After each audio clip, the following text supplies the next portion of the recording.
This is my friend Adi. She's awesome, and she's gonna talk about OI. I guess the first question is, what is OI? OI is brittle bone disorder. But what does it stand for? It stands for osteogenesis imperfecta, which is a mouthful no one can ever handle. Can I say? Okay. And osteogenesis imperfecta. Good job. It just means that everyone with OI has really brittle bones, and but it can come in all shapes and sizes, all different types. So it really just depends on the person. How has OI affected you personally?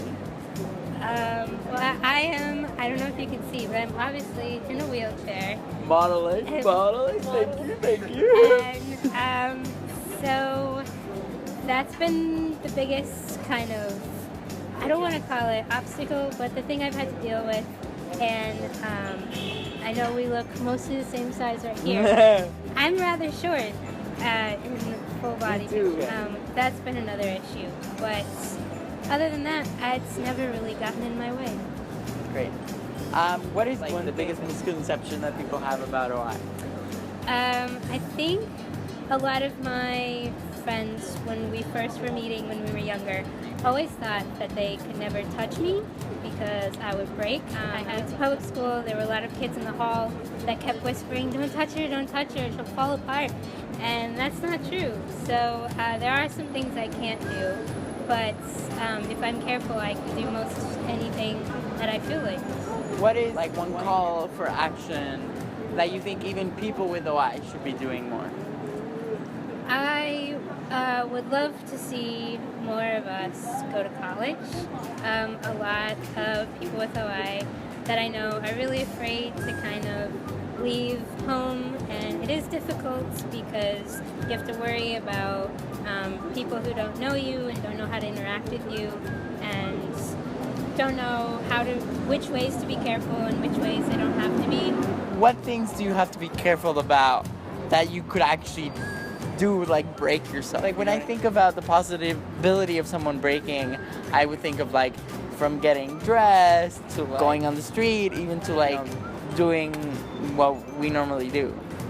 So there are some people with OI that have those issues. It really depends on what type of OI you have. And can you describe the different types a little bit more, I guess? In my day, there were fewer types. But there are 4 general types.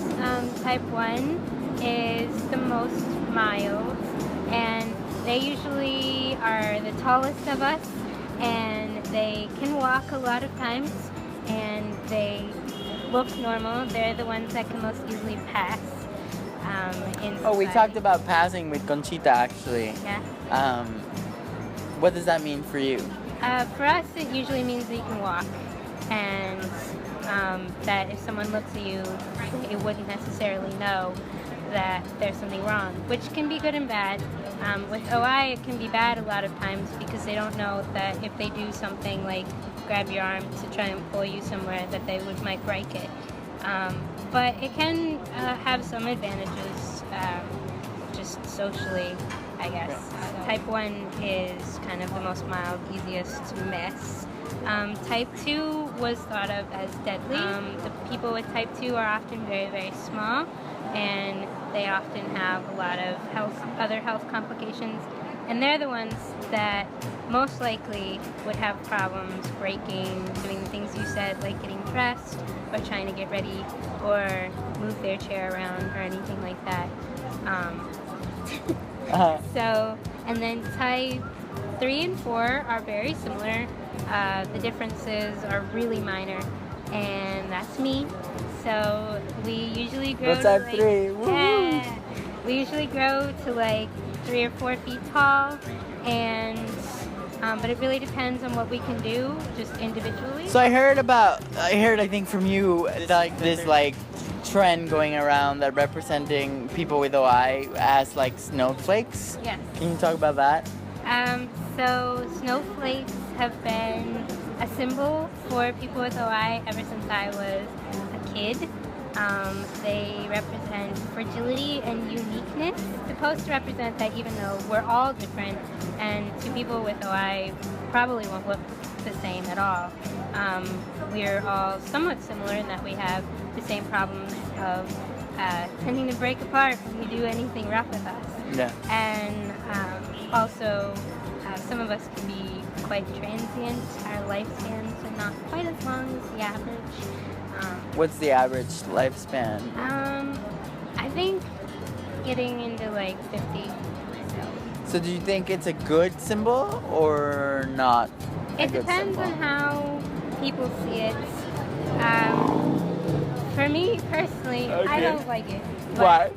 I think it kind of emphasizes all of that we're delicate little flowers that need to be protected and taken care of, and emphasizing the fact that we're all unique is kind of redundant in my mind, since everybody is unique individually. Yeah. How are people with OI diagnosed? I'm 25, and so I was diagnosed actually before they had a genetic test for OI. They took an ultrasound, and they told my mom that there was something wrong with me, and that my bones weren't showing up properly on the screen. And I was born with several broken bones, so they tested me after I was born, and they figured out I had OI. So can people with OI get pregnant? We can. We can get pregnant. Great.